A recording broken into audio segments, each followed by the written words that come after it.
Adelante, Patricia. Podemos continuar. Otro grupo.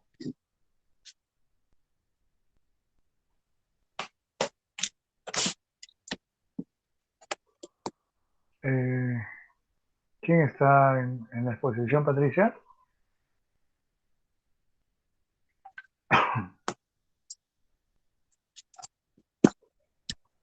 Me comunico que va a ser el alumno Joel el que va a entrar a exponer en un momento. Ya, perfecto. Lo esperamos. Gracias, Freddy. ¿Mm?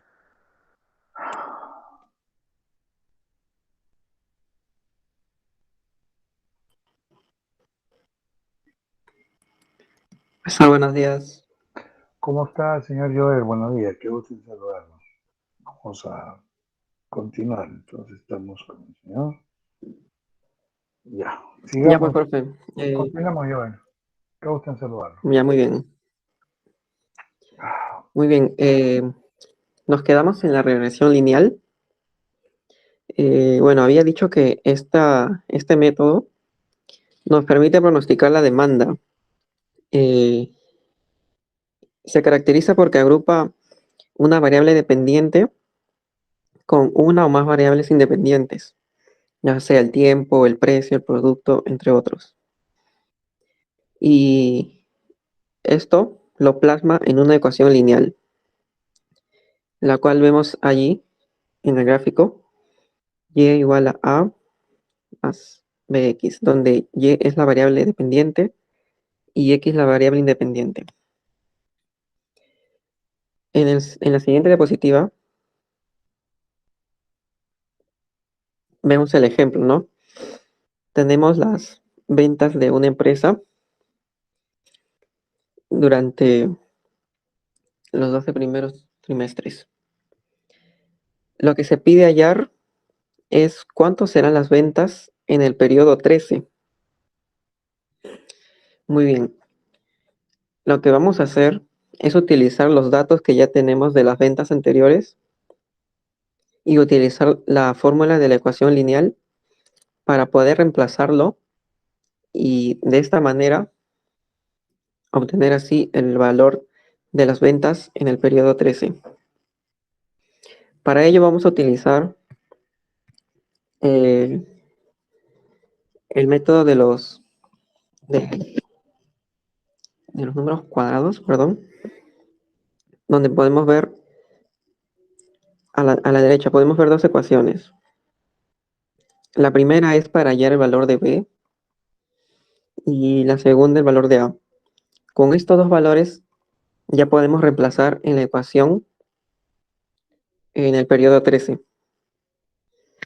Eh, la manera en cómo podemos hallar estos valores es a través de haciendo uso de Excel. Ponemos los valores de X y en la siguiente diapositiva, por favor. Ya. Una vez que ponemos los valores de X y Y, lo que procedemos es a hallar los valores que nos piden. XY, la suma de X al cuadrado, suma de Y al cuadrado. Aquí lo que nos ayuda Excel es que hacemos una operación y luego procedemos a arrastrarlo y todo se realiza de manera más rápida. En el caso de B, tenemos primero la suma de la multiplicación de X y Y. Por eso podemos allí 47.063 menos la cantidad de periodos que hemos utilizado. En este caso son 12. Multiplicado por el promedio de periodos. O sea, 12 entre... Listo. Y también la suma de las demandas anteriores. Todo eso dividido entre, como pueden ver, 650, que es la suma de cuadrados de X de los periodos, menos 12, que es el número de periodos que hemos utilizado, y multiplicado por el promedio al cuadrado, la suma del promedio al cuadrado. En el caso de A, vamos a utilizar el valor que hemos obtenido en B.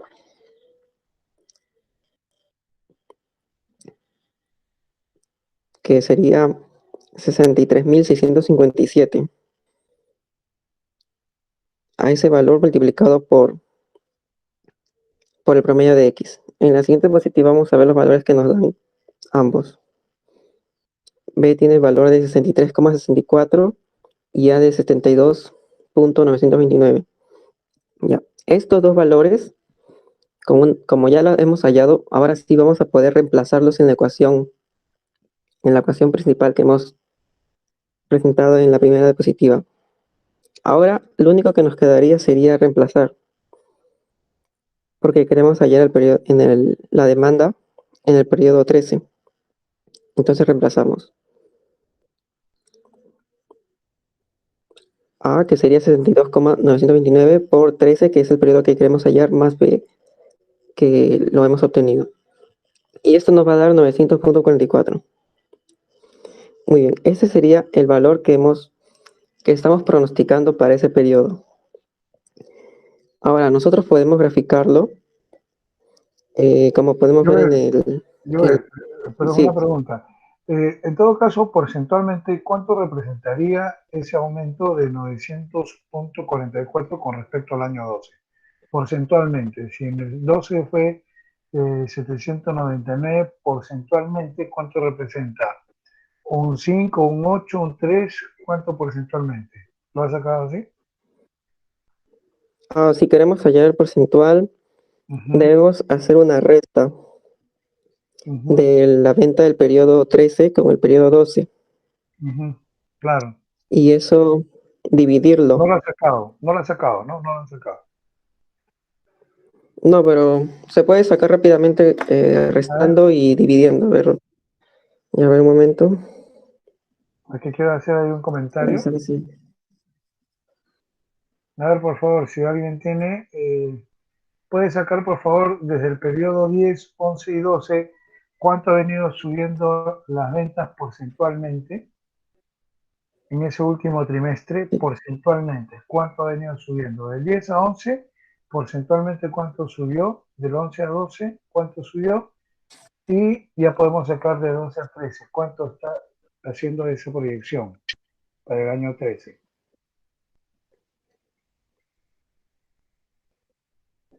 Un momento.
Ya, profe, a ver. En el caso del periodo, a ver, ya del periodo 9 al 10,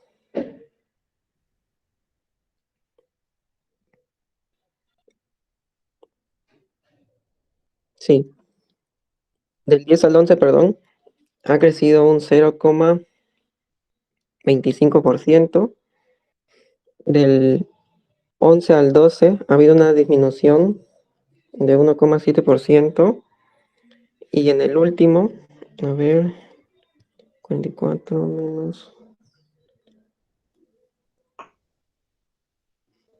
Aumento.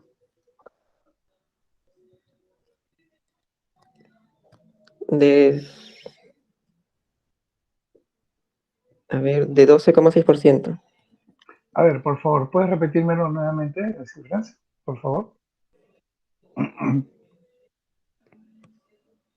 Sí, ya del periodo 10 al 11 es de 0,25%, Ujú. del 11 al 12 ha habido una disminución, perdón, aumento de 1,7%, Ujú. y el último, Con el que está proyectando del 12 al 13, con lo que está saliendo a 900.44, aumento, quiero corroborar,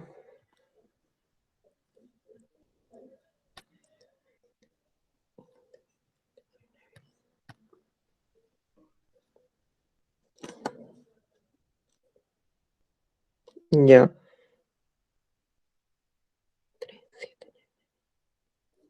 ya, de 0,14%, ¿cuánto? de 0,14%. 0,14%. Del 11 a 12 tienes tu demanda de 785 a 799 y solo representa el 1,7. Y de 799 a 900.44 es el 14%. No, perdón, profe, 12,6%. A ver, hay algo que... A ver, ayuden por favor a señor Joel. Sí, es Dos- 12.69. 12,6%. Ajá. 12,6%, perdón, 12.6%. profe. Ah, Sí, ya. profe, me había Ahora confundido. sí, claro. No, no, no te preocupes. Claro, ahora sí. Bueno, es claro, es mayor, lógicamente, por eso me llamaba la atención. Tampoco había crecido porcentualmente.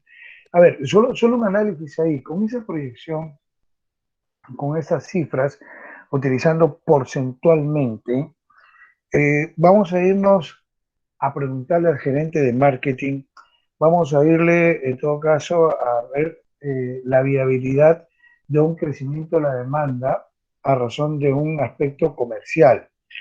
Y yo le preguntaría al gerente comercial como reflexión, de acuerdo a este pronóstico de esta demanda, deberíamos estar con un 12,6%. Si es que yo empiezo a ver mi tendencia, toda la tendencia en el último trimestre ha sido positivo, ha sido hacia arriba, lo que me permitiría en todo caso exigir a la parte comercial que esto tiene lógica, que normalmente se puede utilizar un crecimiento entre 10 a 20% de la demanda. Entonces, esas son las cuotas que muchas veces se consideran para un periodo a otro, ¿no? Y entonces te dice, por eso que ustedes pueden escuchar, la cuota para el mes ha crecido un 12%, la cuota para el mes un 11%, un 15%. Y es justamente por estas cifras que se manejan, pero ya para la parte comercial se refleja en términos porcentuales. Entonces, yo como gerente comercial agarro y la parte logística, cadena de suministro, o alguien me ha dado esta información y digo, ¿cuánto representa? Entonces, 900.44 unidades más versus las 799. Entonces, ahí arma la estrategia ya comercial para poder cubrir esa demanda, diferenciar entre los 100 y casi 200 que hay de diferencia, vamos a llamar unidades, para poder cubrir esa demanda, ¿no? Porque de acuerdo a las cifras estadísticas, esa demanda, mi pronóstico, esa demanda debería de ser ascendente, siempre hacia arriba, ¿no? Entonces, esa es la lectura que muchos gerentes hacen a razón de estas cifras y lo colocan en términos porcentuales. Ahora, esa cuota, digamos, ese 12,6% de crecimiento, se puede inclusive dividir en qué, vamos a suponer que tengo división comercial Lima y división comercial provincias. Entonces digo, ¿cuánto me representa provincia de ese 12,6? ¿Cuánto me representa Lima? Entonces, de ese punto 6, vamos a suponer, 8 me representa Lima, provincias, y 4,6 Lima. Ah, correcto. Entonces, sobre ese 8 que estoy trabajando sobre provincias, por ejemplo, ¿cuánto me puede representar Arequipa? ¿Cuánto me puede representar Cusco? Yo voy desagregando esa demanda que estoy trabajando sobre ese pronóstico para poder tener la concatenación en la cadena de suministros efectiva. Es decir, al gerente le preguntaremos, con estas cifras ya pronosticadas, la razón de esta demanda, de regresión simple podemos analizar. Entonces yo puedo decir, sí, señor, claro, la cifra da, mis ventas están, pero tengo un problema con ventas, tengo un problema en esta zona. No, correcto, sí podría llegar, tengo 5 vendedores, voy a coberturar la zona de Arequipa con 10 vendedores más, o sea, etcétera. A razón de esto, yo puedo empezar a tomar decisiones, ¿no? De pronto necesito un vendedor más para poder llegar a esta cuota, necesito que me abastezcas 24 horas o 4 horas adicionales de producción para poder tener cobertura en la distribución. Entonces, empiezo a tomar decisiones no solamente en la cadena de suministros debidamente proyectada, sino también en el área comercial y por ende en todas las otras unidades, vamos a poner finanzas, personal, porque si te requiero un vendedor más, oye, personal, hazte un reclutamiento, hazte una selección de personal que requiero con estos características. Ah, correcto. Y le digo a presupuesto, finanzas, por favor, para el sueldo de este vendedor ingresará con 1.000 soles más comisiones, correcto, pero eso me va a permitir poder llegar en todo caso a esa cuota preestablecida, ¿no? Entonces, esto se va armando. ¿Por qué decía porcentualmente? Porque normalmente no se maneja en términos de cifras inicialmente, se maneja porcentualmente. Entonces, al momento de un directorio, se lee, se hace la lectura del diagnóstico o de este pronóstico en términos porcentuales. Eso se refleja después porcentualmente. Por eso que ustedes pueden ver muchas veces esos gráficos que utilizan el PowerPoint, ¿no? Se utilizan por todo en términos porcentuales. Claro, si uno lo empieza a desagregar ya, utilizando estas cifras, ya es ese análisis de cada unidad operativa. ¿Correcto, Joel? Sí, profe. Muy bien. Buena la aclaración. Y así pueden ustedes ir viendo, ¿eh? Desde el año 1, si yo fuese gerente comercial, yo puedo seguir analizando porcentualmente cómo ha venido mi demanda y puedo hacer inclusive un promedio ponderado de esa demanda, pero porcentualmente, ¿correcto? Sigamos. Muy bien. Muy bien, me quedé en la parte que todos estos datos, las demandas que ya tengo, los podemos graficar en un eje de coordenadas, ¿no? De utilidades y periodos. En este caso, los datos que tengo es el gráfico de línea verde y todos mis pronósticos va a ser lo de azul. Y podemos ver a lo largo del tiempo si los pronósticos que he realizado con este método van acorde a la realidad. Esto se va a ver conforme pasa el tiempo, ¿no? Y en este caso, estamos en el periodo 12 y una vez que haya pasado ese periodo, vemos que los puntitos están casi en el mismo lugar. Ahora, en la siguiente diapositiva, vamos a ver que este es un método que se utiliza como soporte para este método, para saber qué tan exacto es este método que estamos utilizando. Es el cálculo del coeficiente de correlación, que nos brinda una medida de asociación entre las variables, la independiente y la dependiente. Es una fórmula muy grande, pero es prácticamente solo reemplazar con los valores que ya tenemos en el primer cuadro del Excel.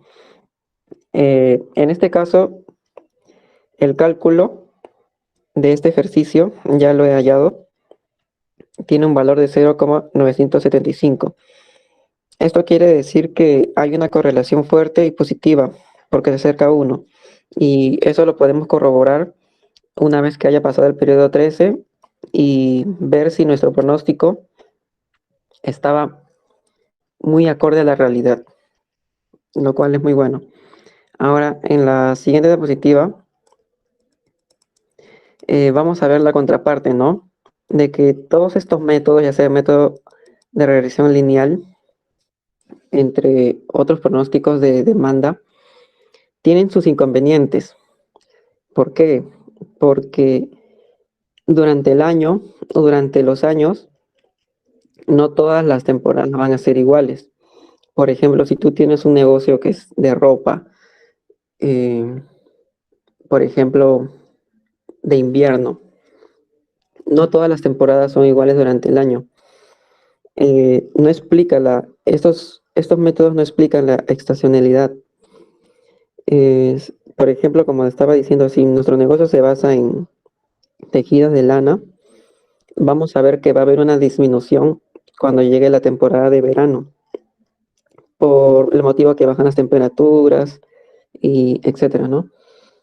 Así que hay que tener también en cuenta eh, los, los, el entorno, el ambiente, porque no siempre nos van a favorecer y hay Ahí, que saber en qué momento. sí, permíteme un aporte, Joel, a lo que usted está comentando. Hay variables que muchas veces lo utiliza la parte comercial y también la parte de cadena, o la parte logística, son las variables geográficas, demográficas, psicográficas y conductuales, ¿no? Las variables geográficas, efectivamente, igual está lo que usted dice, el clima, los factores territoriales, ¿no? Que muchas veces tienen definitivamente mucha injerencia, ¿no? Es en la parte geográfica, la población, ¿no? Y viene la parte demográfica, los estilos de vida, los niveles socioeconómicos, psicográfica, etcétera, y la parte conductual.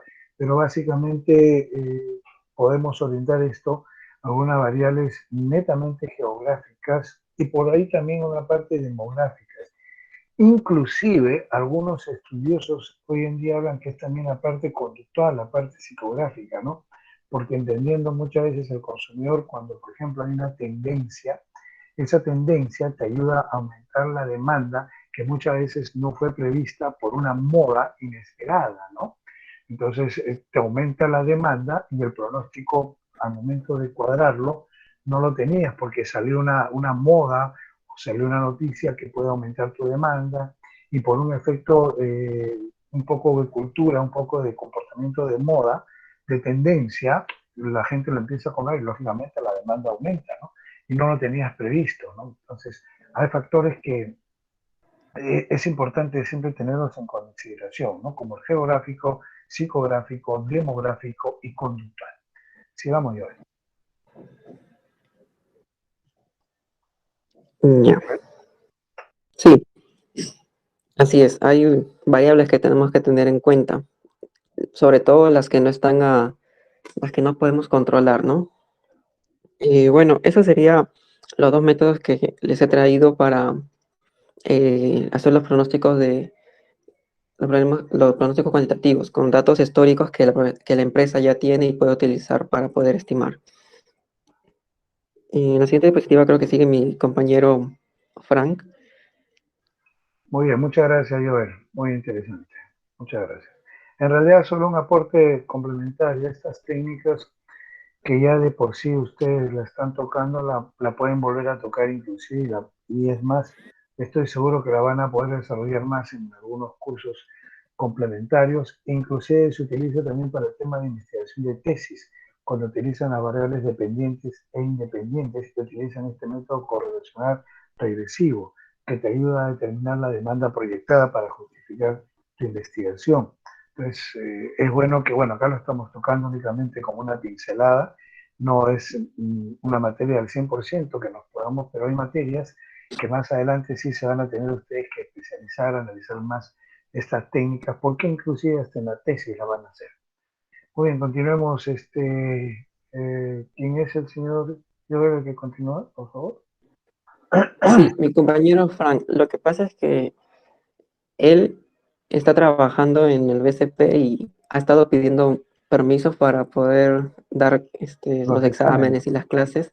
Claro, Y sí, sí me acuerdo quién fue el parece señor, que, sí, que no ha podido. parece que hasta el día del martes le dieron tolerancia y no pudo llegar a exponer. Así que, ¿le parece si yo asumo No, su... perfecto, Joel, sin ningún problema, totalmente entendible, comprensible, porque yo lo he certificado cuando el señor conectó su cámara y estaba trabajando, lo cual yo saludo y considero, y ya tendremos con él otra forma particular de consideración. Sería inaudito que yo no justifique este escenario, así que tranquilo. Puede usted continuar, por favor, señor Joel, que después el señor se comunique conmigo. Ah, ya, no hay problema. Ya, empezamos entonces en la siguiente diapositiva. Ya, como podemos ver, las técnicas cualitativas en diferencia, las técnicas cualitativas se diferencian porque se basan en más temas subjetivos, más empíricos. O sea, ya no van a tomar mucho nuestros datos que la empresa tiene a través del tiempo. La primera técnica que vamos a ver es la acumulativa. Aquí la persona que está más cerca del cliente o del usuario final del producto conoce mejor sus necesidades futuras. Es más o menos el conocimiento de las necesidades del cliente. Esta información que tiene pasa a un nivel superior de manera Perdón, consecutiva hasta el pilar Joel, de la compañía. Sí, Joel, si me lo permite, sí, efectivamente, esa persona que conoce más al cliente es el departamento de ventas, ¿no? Ni siquiera el departamento de marketing, es el departamento de ventas, que es la punta de lanza para poder traer este tipo de información, que efectivamente abastece, es un insumo para los niveles superiores para poder tomar un tipo de decisión en la compañía, ¿no? Pero solo como aclaración, Joel, la persona que está más cerca o la unidad operativa de la organización que siempre va a estar más cerca del cliente, definitivamente es ventas, ¿no? Porque conoce realmente ese tipo de necesidad, inclusive va a tener la capacidad de poder evaluar o identificar algún tipo de necesidad futura. Sigamos, Joel. así es. Es en el caso de las técnicas acumulativas donde el departamento de ventas va a ser el principal actor porque va a conocer al cliente. Muy bien, pasamos a la siguiente, la investigación de mercados. Aquí las empresas contratan empresas, es como una tercerización, que se especializan en la investigación de mercados para realizar este tipo de pronósticos. Por lo general se realizan a través de encuestas o entrevistas. Aquí nosotros eh, lo que realizamos es contratar a una empresa tercera para que se encargue de realizar estos estudios y para luego poder utilizarlos, ¿no?, a favor de la empresa y aumentar nuestras ventas. Siguiente diapositiva. A ver, Los perdón, grupos de consenso. Joel, perdón, un ratito antes que regrese, que continúe, por favor. Por favor, ¿podría regresar la anterior diapositiva, señorita Patricia? Creo que está manejando las diapositivas. La anterior. La anterior, por favor, Patricia. Con respecto a la investigación de mercados, ahí está. Sí, hay que hacer una precisión. Acá en la investigación de mercados, definitivamente algunos autores entran sobre el método objetivo o sobre el método subjetivo. ¿Y por qué? Porque a lo mejor en marketing, algunos autores como Philip Kotler, por ejemplo, Conrad Fisher, hablan algunas diferencias y similitudes con respecto a una investigación y a un estudio. Y aquí quiero precisar esta pequeña gran diferencia. Por eso que algunos utilizan la parte subjetiva, como bien lo explicó Joel, en este método cualitativo, pero acá yo tengo una observación. Una investigación se basa en una recopilación de datos. Entonces yo salgo al mercado y puedo abstraer, juntar una cantidad de datos que me van a servir para después procesarlos y obtener una información. Y esa información me ayudará a tomar algún tipo de decisión. Pero si analizamos frívolamente, los datos que yo estoy tomando deberían de ser objetivos. Es decir, si yo veo, por ejemplo, en una investigación exploratoria, descriptiva, etcétera, yo veo, vamos a suponer una exploratoria y empiezo a salir al mercado y empiezo a hacer mis encuestas para poder tener 10 preguntas base y sobre esas 10 preguntas empiezo a tabular mis resultados. Si yo me doy cuenta, al momento de que yo tengo esa data y al momento que proceso y obtengo la información, estoy siendo objetivo. ¿Por qué? Porque de pronto eso me ha demostrado mis encuestas. Entonces no sería cualitativa. Entonces, ¿por qué hay esta observación? ¿Dónde entraría la parte subjetiva? En el estudio de mercado. Por eso algunos marketeros hacen una diferencia entre investigación y el estudio. La investigación basaría en todo lo que es la recopilación de datos en forma objetiva, tal cual como te da el mercado, y tal cual como te da el mercado, la tabulas, la procesas y obtienes una información. Mientras que el estudio de mercado, como el término lo dice, es analizar, entender y comprender de pronto las respuestas. Entonces, por ejemplo, yo puedo tener una respuesta de una marca X de zapatillas Y al momento digo, sí, la gente prefiere esta marca con respecto a la otra. Pero hay otra pregunta que dice, sí, el precio es mejor que el otro. Ah, correcto. Entonces yo puedo ir analizando esas preguntas, estudiando. Entonces puedo decir, mira, el segmento joven fue quien más ha dicho que le gusta este modelo.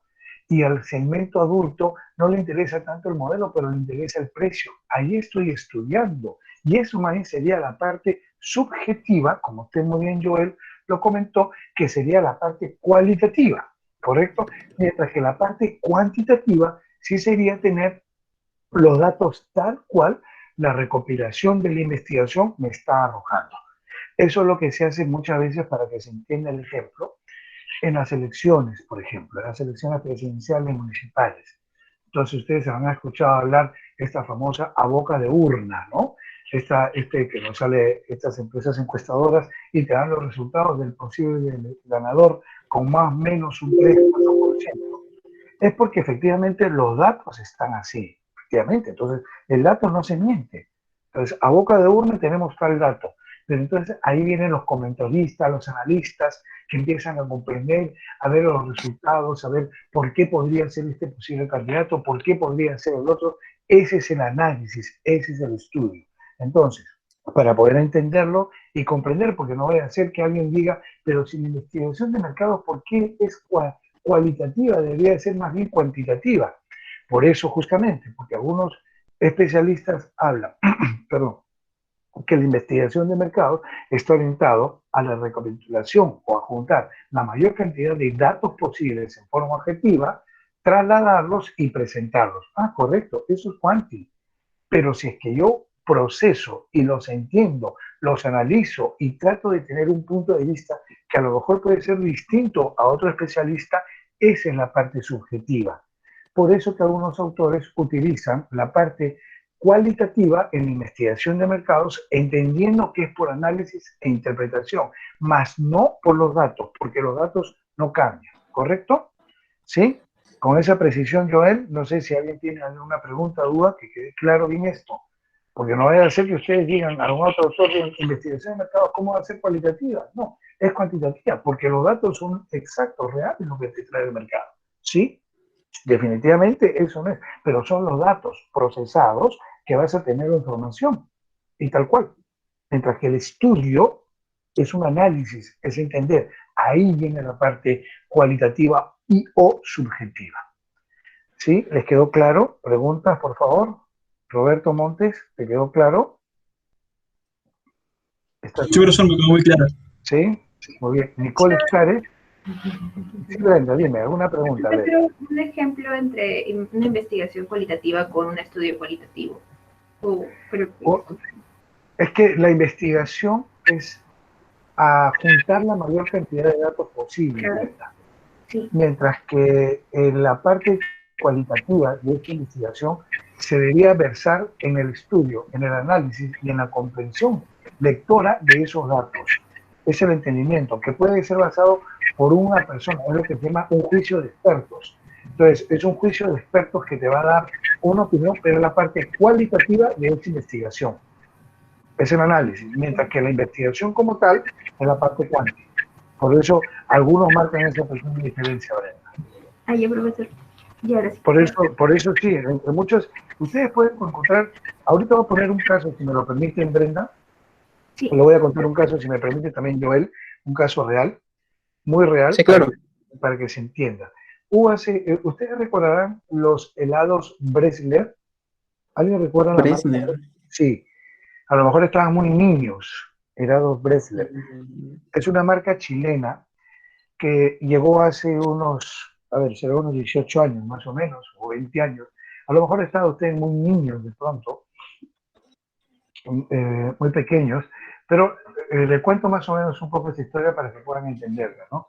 ¿Qué pasó con Bresler? Bresler llegó al Perú, es una marca de helados chilenos que también tiene una participación en Argentina, entre la frontera de Argentina y Chile, y digamos es líder, tiene muy buena presentación.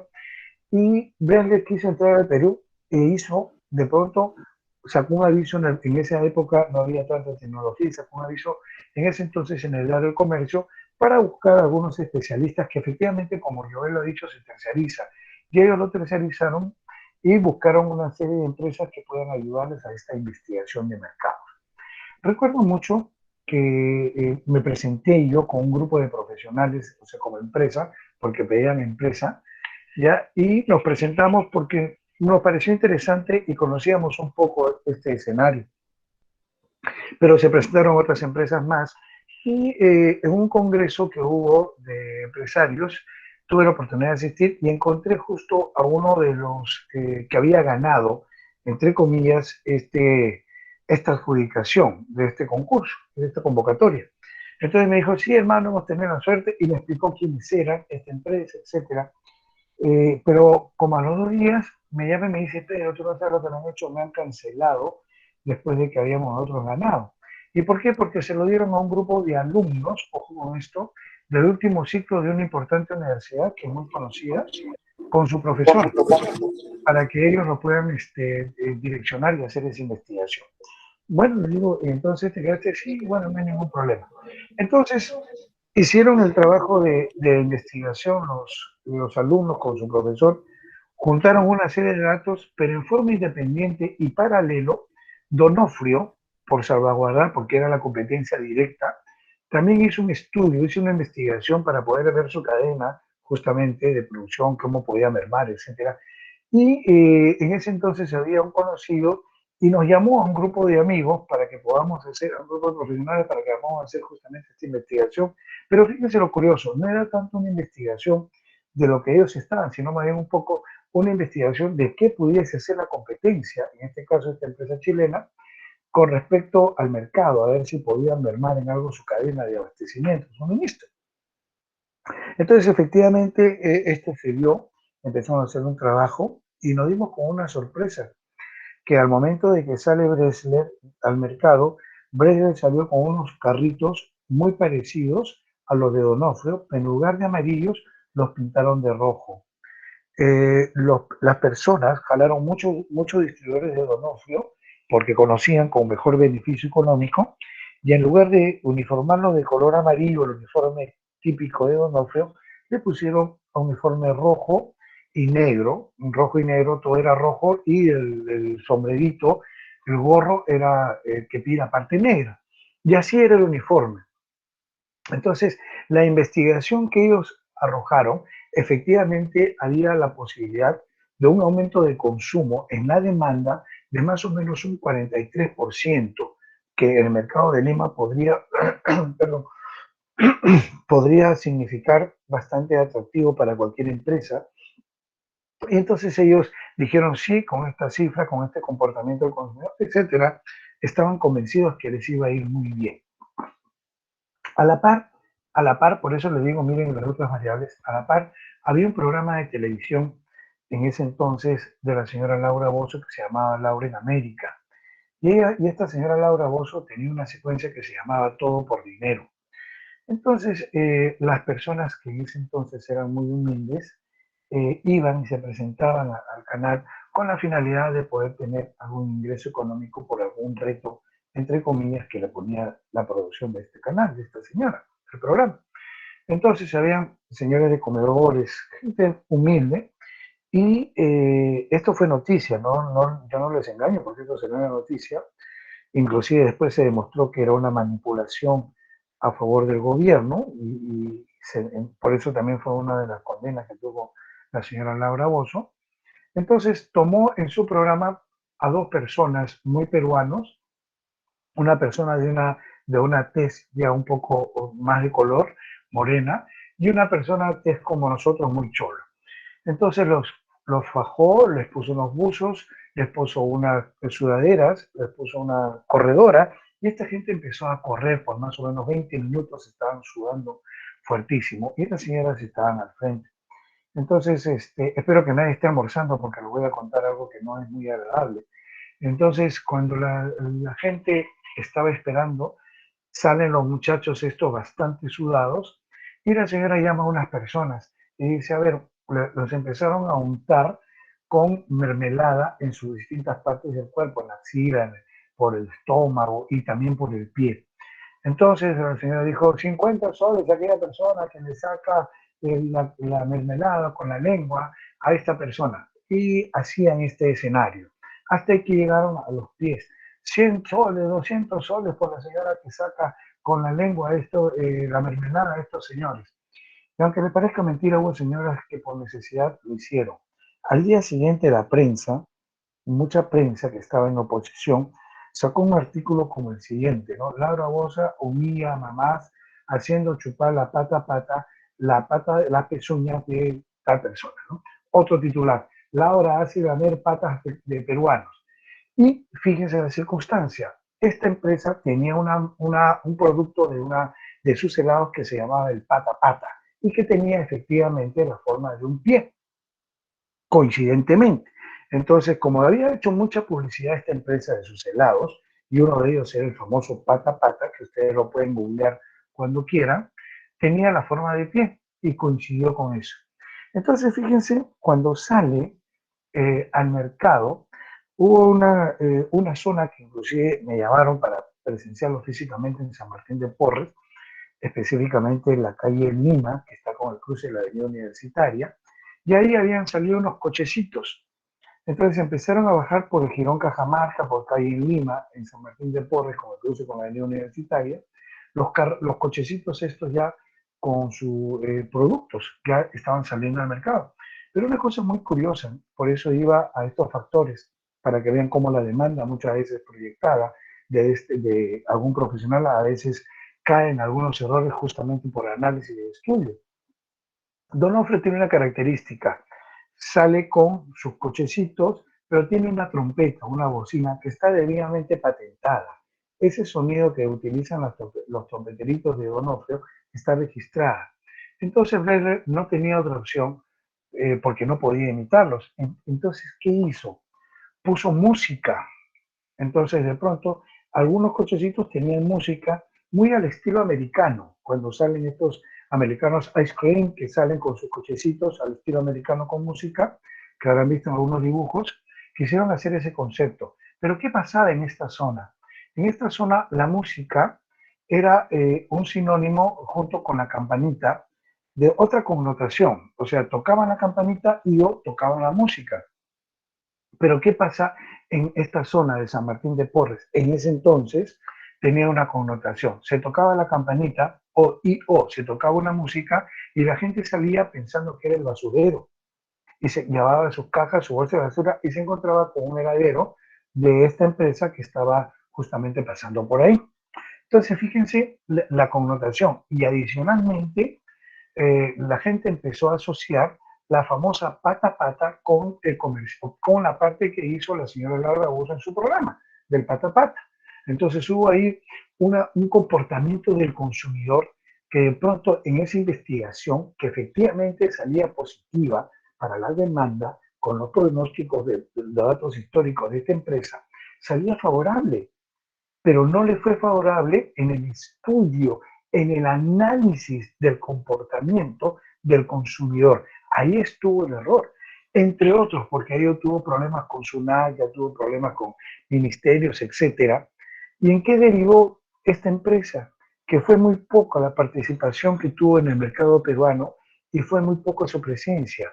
Inmediatamente después de esto tuvo que salir y llevarse sus cosas y en muchos casos dejó. Por eso a lo mejor ustedes se encontrarán, bueno, que ya no creo, pero de pronto después de 2, 3 años había muchas tiendas que inclusive tenían pintados el logo de esta marca, que era color rojo, de una marca chilena, ¿no? Entonces tuvo que salir del mercado y la respuesta después fue muy simple, ¿no? Los muchachos de esta universidad, muy prestigiosa, que pusieron la mejor énfasis y ganas, investigaron bien el mercado, pero ¿dónde cayeron? A lo que tú me pedías, Brenda, el ejemplo. ¿Dónde cayeron? En no haber estudiado ni tampoco comprendido ese comportamiento del consumidor para cruzar después con los datos reales de la demanda. ¿Y qué había pasado? Toda la cadena que habían invertido en el tema de distribución, en el tema logístico, porque tuvieron que importar, porque no tenían planta inicialmente acá. Entonces tuvieron que importar toda esta serie de helados, las congeladoras, los fríos, las cámaras frigoríficas, toda esta cadena de suministro, de la noche a la mañana tuvo que verse totalmente quebrada. Se fue, no pudo funcionar. ¿Por qué? Porque no se entendió el comportamiento. Entonces hay que buscar que esa demanda de la investigación en términos cuantitativos esté a la par. Esto lo van a profundizar ustedes más en marketing, pero lo que es nosotros, ¿cómo repercutió? Tuvo una repercusión muy marcada en toda la cadena, porque imagínense importar la cantidad de helados con cámaras frigoríficas. No se pudo traer así nomás en un simple vuelo como normalmente lo hacemos. Tenían que haber tenido, compraron inclusive y ubicaron cámaras frigoríficas en containers con cámaras refrigerantes para poder mantener y conservar los helados, y después lo que se tuvo que invertir en esta cadena, comprando los cochecitos, pintando los cochecitos de color rojo y negro, e inclusive uniformando al personal con rojo y sombreritos negros. Imagínense toda la inversión. Y por otro lado, la inversión en la cadena fue en los puntos de venta, en las tiendas, la pintura. Entonces, claro, fue un error, sí. ¿Por qué dice? Claro, porque no, fue un error de lado, Brenda, porque no se entendió mucho el comportamiento del consumidor peruano. Y a eso agrégale que sale justo la noticia de este programa de la señora Laura Bozzo, que repercutía sobre un modelo, sobre una línea que se llamaba el patapata, porque tenía otro que se llamaba el pintalenguas, otro no me acuerdo, el choco, no sé, pero tenían como 3, 4 productos que pretendían competir directamente con Donofrio, ¿no? Entonces, en lo que concierne a la cadena, esto fue un tremendo error, fue lógicamente una debacle financiera económica que tuvo que, entre otros problemas, irse del mercado, ¿no? Entonces, a esto iba un poco el comentario, Joel, de cómo podemos entender esa demanda y comparar la demanda en la investigación en términos cuantitativos versus lo cualitativos, que lo subjetivo es el entendimiento, el comprender muchas veces algunas tendencias, algunas modas del consumidor. ¿Correcto? Creo que con ese ejemplo, Brenda, ya se puede entender más la diferencia y la simil que puede existir entre una investigación y un estudio, pero lógico, van de la mano, pero lo que es nosotros en la demanda, cómo repercute en esta cadena, ¿no? Cómo puede traer consigo conflictos muy económicos, sustanciales, si es que no se maneja muy bien esta data de la investigación. ¿Correcto? ¿Sí? ¿Alguna pregunta adicional? Perfecto, Elena. ¿Alguna pregunta adicional de alguien? ¿Se quedó claro? ¿Sí? Daniel, ¿lo tiene más claro ahora? Trabajar de la mano, sí. Daniel, ¿está ahí? Sí, profesor. Sí, ¿se entendió, Daniel? ¿Sí? Sí. Perfecto. Sí, dime, Daniel, dime. Entonces, parafraseando un poco lo que usted dijo, investigación de mercado es cuantitativo, es la recopilación de datos de forma objetiva. Y el estudio de mercado es cualitativo, es comprender, estudiar por qué se dan esos datos. Sí, perfecto. Podemos llegar a esa conclusión parafraseando lo que usted ha comentado. Me parece muy bien el abstract que usted utiliza. Sí, estoy de acuerdo con eso, Daniel. Sin embargo, vuelvo a repetir, puede encontrar alguna polémica de algunos otros autores. Quiero precisarlo eso, porque muchos autores, desde el punto de vista comercial, utilizan la investigación y soslayan de alguna forma el concepto de estudio. Simplemente trabajan sobre investigación y o estudio de mercado, ¿correcto? Pero algunos otros hacen esta precisión para efectos, en todo caso académicos. Pongo los dos contextos y escenarios que puedan ser utilizados de la manera que ustedes consideren. Muy bien. Gracias, Daniel. Continuemos, señor Joel, por favor. Sí, claro. Perdón, sí, Joel. Claver quiere hacer una pregunta. Sí, Claver. Adelante, Profesor, Claver. buenos días. Gracias, profesor, buenos días. Tengo una curiosidad. Entonces, ¿cómo evitar que una persona caiga en la subjetividad? Está bien estudiar la cultura de la sociedad, su carácter demográfico, psicográfico y geográfico, pero solamente eso basta como para no caer en la subjetividad. O una persona también puede pecar, por ejemplo, de optimista. El optimismo también puede ser muy trascendental en eso, o ser muy conservador. ¿Cómo una persona puede evitar ser subjetivo? Perfecto. Muy buena tu pregunta, Sí, Clever. gracias. Gracias, Clever. Y voy a responder también a la pregunta de Diana. Acabo de utilizar las dos. Bueno, definitivamente para poder complementar el abastecimiento a mi cadena de suministros, es necesario trabajar las dos, Clever. Tanto la parte objetiva como la parte subjetiva y cruzarla. Por eso, Diana sí podría utilizar en todo caso la mixta, por decirlo, ¿no? Yo tengo la mayor cantidad de datos y voy a utilizar un juicio de expertos.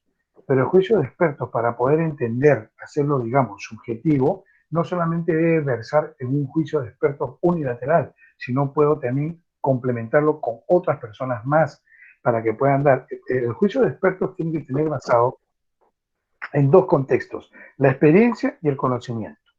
Entonces yo creo que, por ejemplo, falló mucho en este grupo de alumnos con el profesor. ¿Por qué? Porque pudo haber tenido mucho conocimiento, pero no tuvieron la experiencia. Y la experiencia solamente se gana en el campo.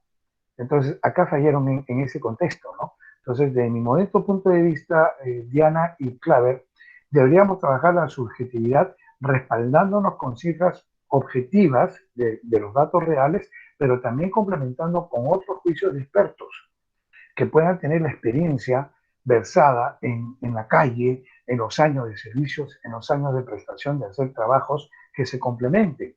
Por eso muchas veces yo me reservo el derecho cuando un docente es netamente teórico, ¿no?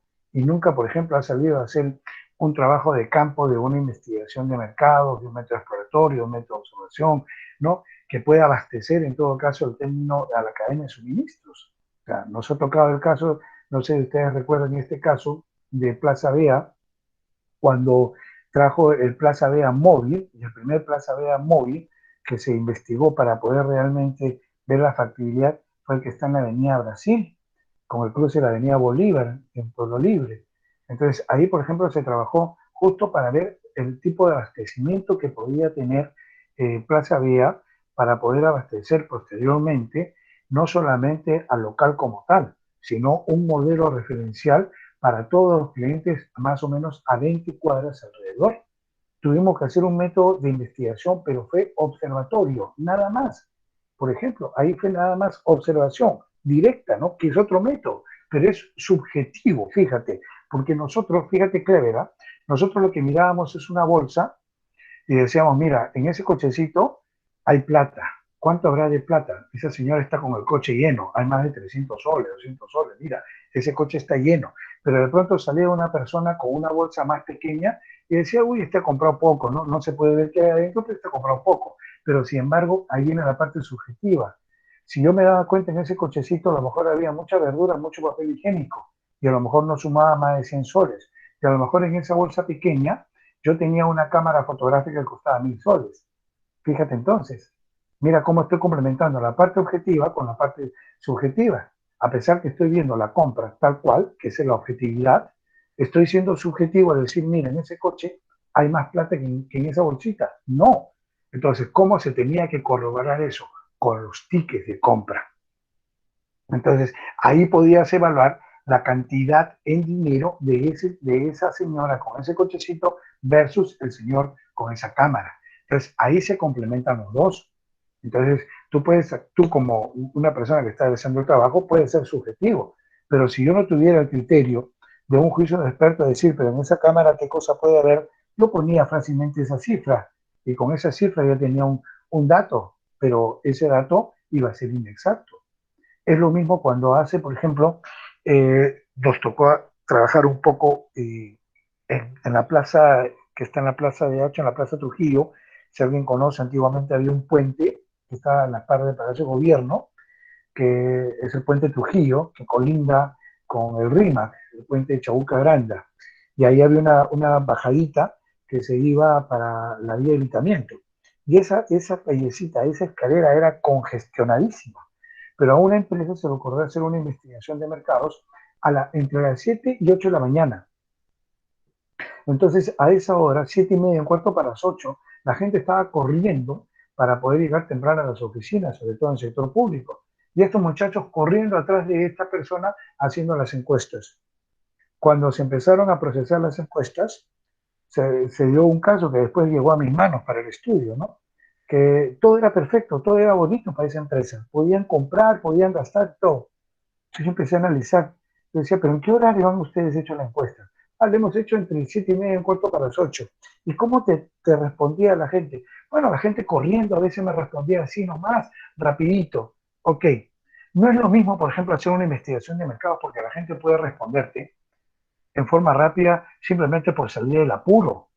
Y esas respuestas entonces no carecen de una autenticidad que lo hagas en todo caso cuando una persona está un poco más relajada y sosegada y tendrá tiempo de poder responderte. Quiere decir que esos datos tenían un margen de error muy alto. Y peor aún si una persona inclusive empieza a falsear algún tipo de documento, que se dio en el caso de algunos encuestadores que falseaban muchos datos con tal de cumplir a las 100, 200 encuestas que le ponían como cuota. Entonces, eso, por ejemplo, es un juicio de expertos, ¿no? O sea, entender, por ejemplo, que esa gente, 7:30, 7:45, y está corriendo por llegar temprano. Entonces, las respuestas no van a ser las mismas. Entonces, si yo hubiese tomado esas respuestas, hubiese dicho a mi cadena, logística, abastéceme con tanto, mi demanda, según estas cifras, va a ser más o menos en un 43% buena. Y esa era la cifra que arrojaba. Y cuando empezamos a hacer otro trabajo, yo sugerí que se haga otra investigación, que busquemos un tiempo más relajado, más sosegado, a duras penas, con ese precio y ese producto en esa presentación, solamente tenía un aumento de un 6.3%. Fíjate la tremenda diferencia. Entonces, ¿cómo íbamos a patinar? Y dicho sea de paso, cuando sacamos con un 7% más o menos de aumento de ventas, casi fue preciso. Y si hubiésemos arrojado la cifra inicial, porque en ese momento de la subjetividad, la investigación fue muy relativa.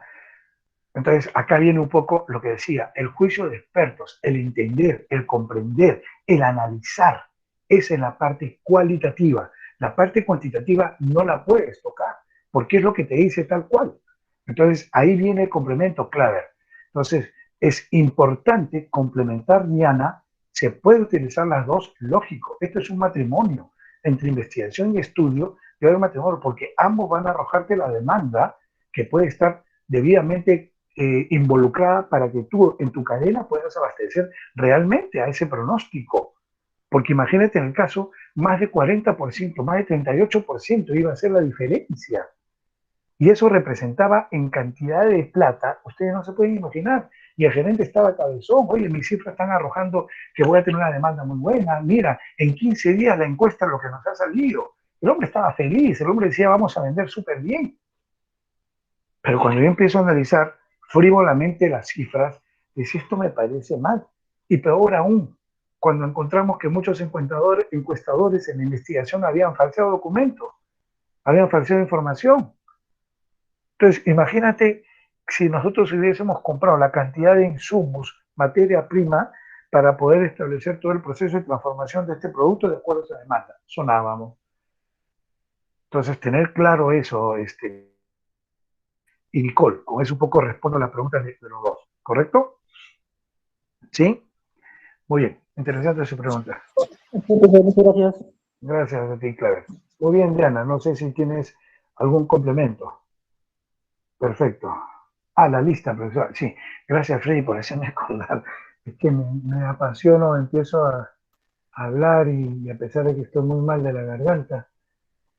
Profesor, disculpe, quería comentar de que sí, usted tiene razón de que a veces el factor de que si los datos son verídicos, en todo caso hay una parte de la estadística que te ayuda a determinar que los datos recaudados son viables o no. Sí, hay una forma. Perdón, ¿quién me ha preguntado? Que me salió un ratito de... ¿Quién me preguntó? ¿Sí? ¿Quién me ha preguntado, por favor? ¿Diana? Sí, Dianita, sí. Mira, hay una forma, Diana, de certificar esto, ¿no? Primero, por ejemplo, ahora las encuestadoras, ¿qué hacen? Hay una forma después de hacer un incentivo, una motivación al encuestado. Entonces, yo como supervisor voy de pronto aleatoriamente, lógico, aleatoriamente, voy a esta casa, por ejemplo, ¿no? O llamo a tal señor. Señor, mire, hace 15 días le hemos hecho una encuesta, quisiéramos agradecerle y por este tiempo que usted nos ha brindado, estamos obsequiando un vale de consumo por 50 soles en Bembos. Ah, mire, sí, ¿usted participó de esta encuesta? Sí, claro, claro, yo participé, usted es el señor tal, con DNI tal, sí, claro, claro.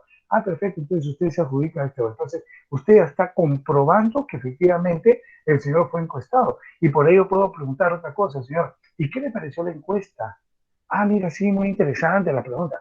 Aunque no recuerdo mucho, ¿usted me puede hacer acordar? Ah, claro, mire, usted respondió esto. Ah, sí, sí, claro. Ah, perfecto. Es una forma de comprobar, ¿ya? Pero se ha dado el caso con esta comprobación que tú le preguntas a una persona o hasta una casa, muchas veces después iban, a mí nunca ha venido tal señor. Señor, usted no ha dado esta respuesta, usted, este es su DNI. A ver, sí, este es mi DNI, pero yo en ningún momento he dado esta respuesta. Ah, ya esa información es falsa, ya esa información es falsa, ¿no? Entonces, ahí por eso que no, en el porcentaje de las encuestas, ustedes escuchan, perdón, ustedes escucharán más o menos siempre un margen de error de un más o menos 5%. Ya eso ustedes lo van a ver en estadística, ¿no? Cómo se trabaja ese más o menos 5% de grado de viabilidad, de grado de certeza que puede tener esa encuesta, ¿no? Entonces, esa es una forma, Diana, ¿no? Hay otras formas que hacen también el seguimiento en campo, ¿no? Inopinadamente va un supervisor, va una persona y efectivamente agarra las encuestas en ese momento y la puede ser certificando, ¿no? Hay una forma. La parte telefónica, ahora los enlaces virtuales también hacen encuestas por enlaces virtuales para evitar muchas veces que, y mira, y yo te voy a ser sincero, yo cuando estuve como estudiante universitario y para recursearme a algo fui encuestador. Fui como 2 meses encuestador. Casi todo mi salón de universidad nos llamaron a ser encuestadores y nos ganábamos una platita, pero nos tenían que pagar cuotas. ¿Sabes lo que hacíamos nosotros para llegar a las cuotas? Intercambiábamos lapiceros e intercambiábamos encuestas para poder rellenar las encuestas. Y como en ese entonces no había un sistema virtual para poder corroborar in situ, como en la OMPE, los DNI poníamos cualquier número. Lo importante era llenar las encuestas, ¿no? Y llenábamos las encuestas y nos pagaban, ¿no? Entonces, después, te soy honesto, cuando ya fui un poco más juicioso, dije, oye, qué mal, qué daño se ha hecho a esta empresa, no solamente yo, todos mis compañeros, porque los datos no fueron reales, ¿no? Entonces, ahora se evita todo esto ya con las plataformas virtuales, inclusive con las versiones inopinadas, Diana, ¿sí? Es una forma de poder corroborar eso, Diana. Y bueno, también viene el análisis de los resultados, ¿no? Hay en el juicio de expertos, tú tienes que darte cuenta, ¿no? Agarras cifras pasadas y miras y ves el crecimiento, por eso le decía porcentualmente, ¿no? Tú miras la demanda, si tiene un promedio más o menos de un 8, 10%, 5%, y de pronto cuando sacas a hacer las encuestas, increíblemente subió a un 20%. Entonces analizas el mercado, ok, ¿cuál es el crecimiento? ¿Cómo está la participación de mi empresa en el sector? La gente está abasteciéndose, ¿cómo va la logística? Entonces tienes que analizar todo eso para ver, hacer un juicio, finalmente si es que ese 20% puede ser justificado, ¿no? Y si realmente la data que está teniendo es, digamos, la más exacta, ¿no? Pero siempre trabajar un más o menos 5%, ¿no? ¿Correcto, Diana? ¿Sí? ¿Diana? ¿Diana? ¿Me escuchas? Sí, profesor, justo estaba averiguando sobre las fórmulas de correlación y todo eso, donde si, por ejemplo, de que si usted hubiese hecho el caso de falsear los datos, en los datos de correlación, que es una fórmula estadística, habría un ajuste muy largo entre los datos, por lo cual determinaría de que no, eso no debería ir en los datos. No es viable, claro, ahí no es viable. Exacto, sí, por eso hay una forma que en la parte estadística ustedes puedan verificar eso también, ¿no? Y eso te da justamente pie a que no vas a tomar esa información. Entonces, ahí la investigación ya no es netamente objetiva, cuantitativa, sino es muy, muy cualitativa y sobre todo este, falsa, ¿no? O sea, a eso es lo que vamos, ¿correcto? Muy bien, estoy grabando un ratito asistencia, por favor, si me lo permiten. El señor Claver está, por favor. Presente, profesor, presente. Muy bien, Claver. Hace tiempo que no sabíamos nada de ti, Claver. Disculpe, profesor, discúlpeme la asistencia. Muy bien. Alcalde. Presente, profesor. Gracias. ¿Apasa? Presente, profesor. Aquino. Presente, profesor. Caguana. Presente, profesor. Castillo.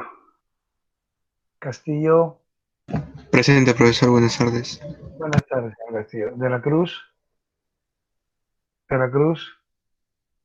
De la Cruz. Delgado. Presente, profesor. Buenas tardes. Buenas tardes, Valerie. Estares. Estares. Presente, profesor. Buenas tardes. Presente. Buenas tardes. Fernández. Presente, profesor. Buenas tardes. Buenas tardes, Gordillo. Gordillo. Presente, profesor. ¿Qué tal? Indigoyen. Presente, profesor. Buenas tardes. Buenas tardes, señor Christopher. Jancachagua. Buenas tardes, profesor. Presente. ¿Cómo está, Isabel? Buenas tardes. Juárez. Presente, profesor. Casarte. Presente, profesor. Yajaruna. Presente, profesor. Yatas. Presente, profesor. López. Presente, López. profesor. Buenos días. Buenas tardes. Montes. Montes. Presente, profesor. Buenas tardes. Buenos días. No, ya es tarde. Ah, no, sí, ya es tarde. Montes. Olivares. Presente, Olivares. profesor. Buenas tardes. Buenas tardes. Roque. Roque. Buenas tardes, profesor. ¿Cómo Presente. está, Caterín? Salas. Presente, profesor. Buenas tardes. Gracias, Nelly. Buenas tardes. Perdón. Santillán. Santillán. Santillán. Santi Esteban. Presente, profesor, buenos días. ¿Cómo está? Santillán es mi compañero que Ya. trabaja. Okay. Sí, pero igual tengo que ponerle en asistencia. Puedo Profesor, disculpe. ¿no? Pero en asistencia no. Sí, dime, Freddy. La alumna de la Cruz, cuando usted la llamó, trató de comunicarse con usted, pero parece que su micrófono está fallando, por lo que le escribió al chat, pero justo cuando le escribió ya usted la había llamado por tercera vez. Bueno, nuevamente yo lo voy a creer, pero les pido por favor que a la primera llamada inmediatamente escriban, aunque sea abreviado, pongan PTE, listo, o pongan la P, para saber que están ahí, por favor. Por favor, es la última vez que voy a considerar este tipo de contextos, ¿ya? A ver.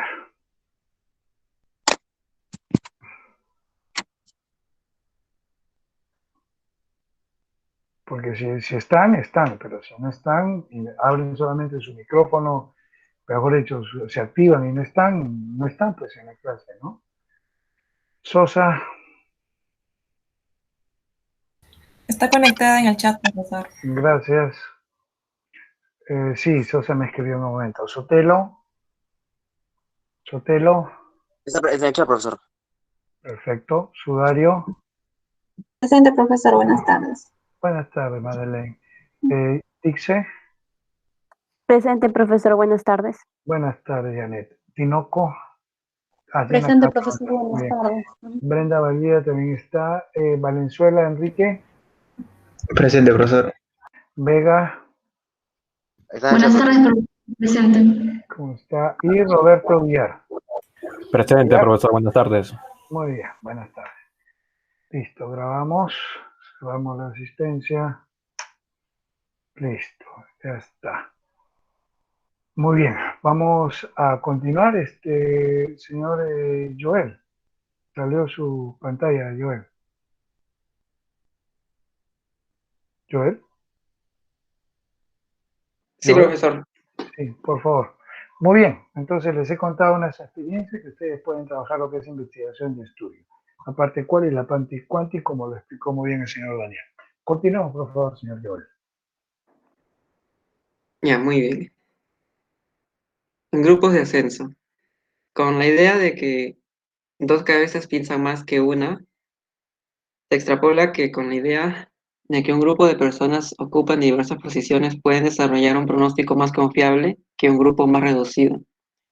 Los pronósticos en grupos se realizan por medio de reuniones abiertas con un intercambio libre de ideas de todos los niveles gerenciales e individuales. Los empleados de niveles inferiores se sienten intimidados en algunos casos por los niveles más altos de gerencia, pero lo que se debe hacer es de alguna u otra manera integrarlos porque todas las ideas que se den en ese grupo de consenso son válidas. Bueno, eso es más que todo en el grupo de consenso. En el siguiente tenemos la analogía histórica. Aquí, al tratar de pronosticar la demanda de un nuevo producto, la situación ideal sería que un producto existente o genérico se pueda utilizar como modelo. Existen muchas formas de clasificar estas analogías, como por ejemplo productos complementarios, productos sustituibles o competitivos. Una vez, seguramente ha recibido una gran cantidad de productos que se anuncian por correo a una categoría. En la imagen podemos ver cómo se encuentra, por ejemplo, en esta misma categoría, los cartuchos, ¿no?, de tintas para la impresora. Eso sería en el caso de analogía histórica. Siguiente, por favor. El método de Delfos. Este método, al igual como se mencionó en el grupo de consenso, una afirmación o opinión de una persona de un nivel superior es probable que pese más que la de una persona de nivel inferior. El peor error de los casos se presenta cuando la gente de nivel inferior se siente amenazada y no contribuye con lo que realmente cree. Para evitar este problema, el método Delfos oculta la identidad de los individuos que participan en el estudio. De esta manera, todos tienen el mismo peso. En cuanto al procedimiento, hay un moderador que crea un cuestionario y lo distribuye entre los participantes. Sus respuestas se suman y se entregan a todo el grupo con un nuevo grupo de preguntas. Por ejemplo, tenemos el Rand Corporation, que desarrolló el método Delfos en la década de los 50. El procedimiento que se tomó paso a paso fue dado en 5. El primero fue elegir los expertos a participar, donde debe haber una gran variedad de personas con conocimientos en distintas áreas, ya sea marketing, ventas, entre otras, finanzas. Segundo, por medio de un cuestionario, obtener las proyecciones de todos los participantes. Tercero fue resumir los resultados y también redistribuirlos entre los participantes con las preguntas nuevas apropiadas. Cuarto es volver a resumir, refinar las proyecciones, y las condiciones para las preguntas nuevas, para plantearlas. Y por último fue repetir el paso 4 de replantear para distribuir los resultados finales entre todos los participantes. De esta manera, la técnica de Delfos puede lograr resultados satisfactorios en 3 rondas. El tiempo requerido es en función del número de participantes, la cantidad de trabajo para que desarrollen sus pronósticos y su velocidad para responder. Esa es la ventaja que tiene el método Delfos, el anonimato, ¿no?, a pesar del cargo que asuman en la empresa. Muy bien, siguiente diapositiva. Bueno, aquí podemos ver de dónde sacamos las informaciones.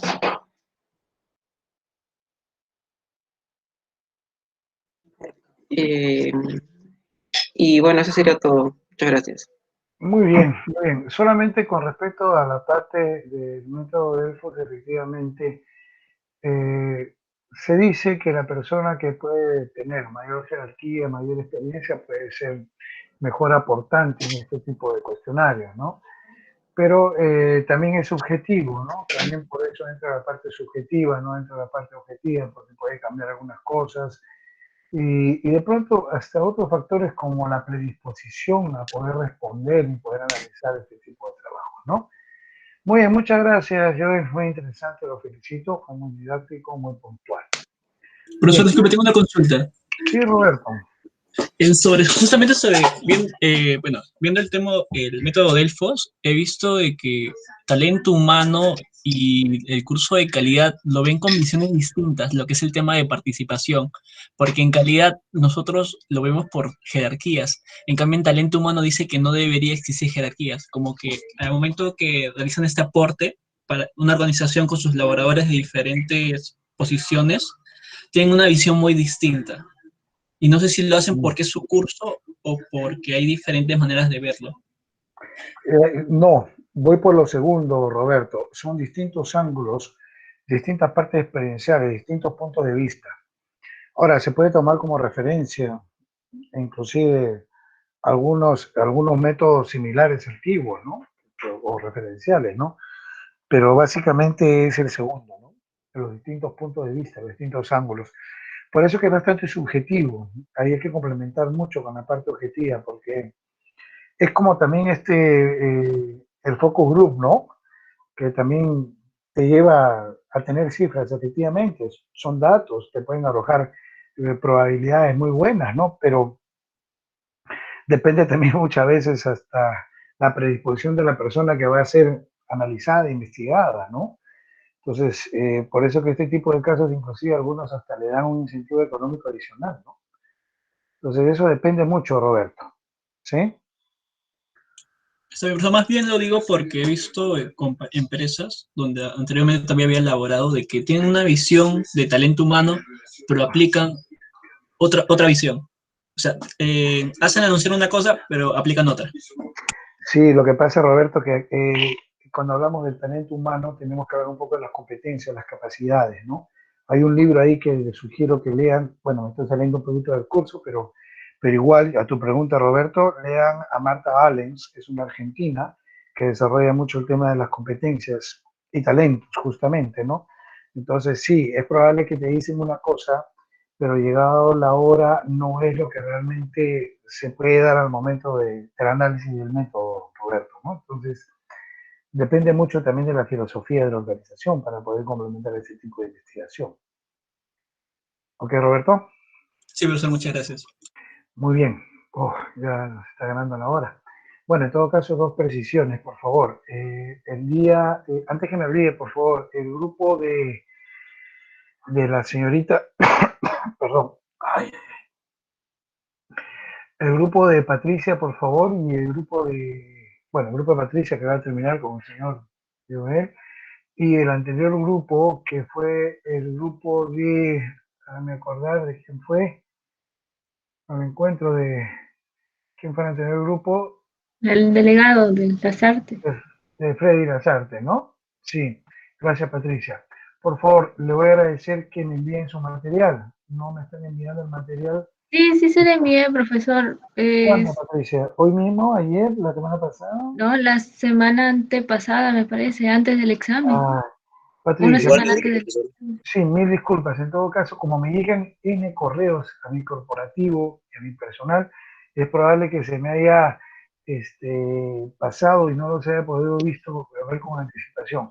Les pido mil disculpas y les pido por favor que si me lo pueden enviar hoy mismo, para hoy mismo procesarlo y colgarlo en la web, por favor. Les pido mil disculpas. A mí se me ha pasado, seguro, con tantos correos que me llegan y a veces ya se me pasa.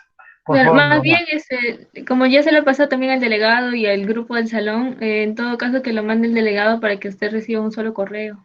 Bueno, gracias, Patricia, lo que mejor consideren ustedes. Otro sí, por favor, voy a la otra semana, a partir de la siguiente semana, vamos a ir tomando ya controles, prácticas, ¿ya?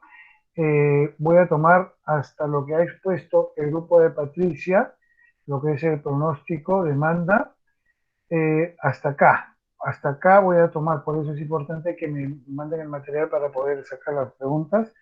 Voy a empezar a tomar un poco más de controles y prácticas que durarán 10 minutos, serán unas 10 preguntas, 8 preguntas, depende, pero serán preguntas muy rápidas, solamente para marcar en el mismo sistema, por favor. Ya les expliqué cómo funciona el sistema, no van a haber preguntas abiertas, todo va a ser netamente preguntas de opción múltiple para marcar y en forma rápida, ¿ya? A partir de la otra semana, puede ser antes, en el medio o después la práctica que voy a ir tomando, ¿ya? Para lo cual, sí, Brenda, por favor, dime. ¿De las exposiciones, las últimas, la del compañero Freddy y Patricia, o desde la primera exposición? No, en realidad voy a hacer un poco, gracias por tu pregunta, Brenda, muy buena precisión. Voy a tratar de hacer un poco solamente de Freddy y de Patricia, que será más o menos un 50% o un poco más, a lo mejor un 50, un 60% de preguntas, Y por ahí voy a sacar algunas preguntas que considero necesitan ustedes repasarlas un poco de las exposiciones anteriores. Pero la mayor cantidad va a ser de Patricia y de Freddy, y algunas preguntitas que van a tener que ser básicas de lo anterior, ¿ya? Igual para que repasen un poco, ¿ya? Entonces, gracias Brenda. Entonces, las prácticas van a ser ya un poco más seguidas en este segundo periodo, ya a razón de que ya tenemos que ir teniendo notas para la evaluación de procesos, ¿ya? Muy bien, no sé si tienen alguna pregunta adicional final. Perdón. ¿Alguna pregunta? El otro martes dijo que iba a venir un compañero de usted que nos iba a hablar sobre la cadena de suministro.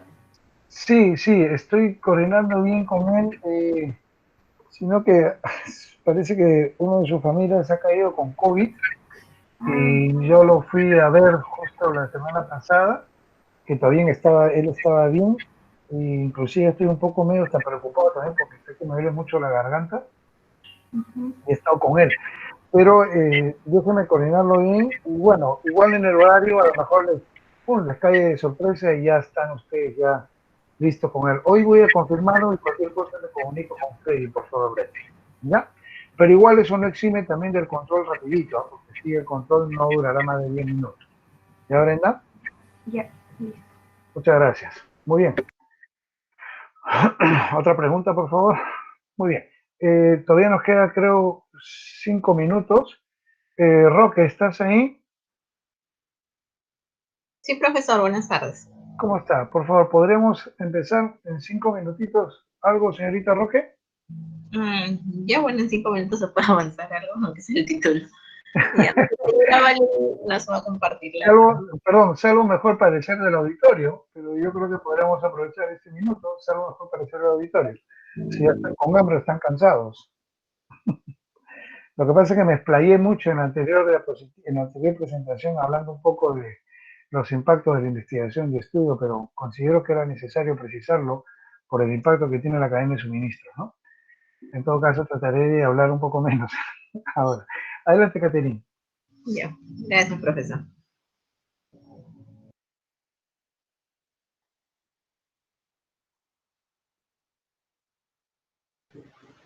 Profesor, disculpe. Sí, Claver. Profesor, no sé si valdría en este momento, tengo una curiosidad. Han estado hablando de, bueno, en parte depende del curso, pero más bien quisiera una opinión, así como un tema de conversación, creo que es importante. Ya usted podrá después confirmarme o no si es que es adecuado para la pregunta para el curso. ¿Cuál, Clever? ¿Cuál pregunta? Profesor, mire, tengo una pregunta que he estado, ojalá podamos conversar unos 5 minutos que queda sobre esto. He estado leyendo un libro acerca de que ahora, actualmente ya en todo este mundo, en tecnología que estamos viviendo, en toda la globalización, todo, dicen que ya no es necesario, o en el futuro no va a ser necesario, el área de recursos humanos. Y esto se puede verificar o se nota porque, por ejemplo, en el área de recursos, ahora, por ejemplo, el área de recursos, más bien dicho, se va a trasladar a los jefes de línea, a los jefes de staff. ¿Y por qué? Porque estos están en constante relación con sus colaboradores. Sienten la necesidad de que saben qué necesitan sus trabajadores o sus colaboradores. Sienten sus problemas, conocen su vida, están más en relación con ellos. Así como esto me hizo recordar, ¿por qué? Porque en la exposición han dicho que el cliente, el área de ventas está en relación con el cliente. Entonces, esta área es la que tiene más experiencia sobre ello, sabe qué necesita su cliente. Y esto me hizo recordar también a esta pregunta que le hago sobre el área de recursos humanos, que ya no va a ser tan relevante en el futuro. Es decir, que tiende a desaparecer, ya que ahora se están capacitando a los jefes de línea o de staff sobre un poco de recursos, un poco de de teoría de recursos, de práctica de recursos. ¿Es así? ¿Esa teoría es cierta? Muy bien, muchas gracias por tu pregunta, Chávez. Gracias, profesor. Gracias. Primero, por favor, gracias. Mira, en realidad me gustaría explayarme un poco con tu interesante pregunta. Si bien es cierto, no es directamente vinculante al curso, con la venia de la señorita Roque, porque ya le he dicho hasta que presente, pero te voy a responder esto en forma puntual. Sí, Clever, ya la tendencia es eso. Por eso justamente hoy se están preparando no solamente a los jefes y a los gerentes, sino con el manejo del coach. El coach es una herramienta que, si bien es cierto, no es la psicología, te ayuda mucho el trato y el ser de las personas, el acompañamiento, porque antes se pensaba en el hacer, hoy se piensa en el ser primero, ¿no? Entonces, primero reconocer al ser para después hacer. Y eso lo pueden hacer los gerentes, los jefes de línea. Entonces, es una tendencia así, Clever, que inclusive si lo jalo al tema logístico, al tema de suministros, al tema de nosotros, también justamente es ese acompañamiento que debe tener el jefe, el encargado, como responsable de cada unidad, para poder explotar lo mejor de cada trabajador. Entonces, por ahí un poco va esta herramienta del coach, por ejemplo, ¿no? Los coaches desarrollan este proceso de explotar a cada trabajador las mejores competencias, las mejores capacidades y ayudarlo, en todo caso, a ser mejor trabajador, mejor persona y por ende ser más productivo en la organización. Te lo respondo así de puntual, Clever, porque ya nos acaba de ganar la hora, son 1:15 y voy a tener que pedirle disculpas a la señorita Cecilia Roque por haberla hecho ya que presente su diapositiva porque ya nos ganó la hora. Y por favor, con esa respuesta, Roque, nos vamos a quedar. Te lo he tratado de responder en forma puntual, sin embargo, es materia de mucho más análisis y comprensión que se pueda dar de la razón de esta pregunta, ¿no? Porque salen otras cosas más adicionales de eso, claro. ¿Correcto? Vamos a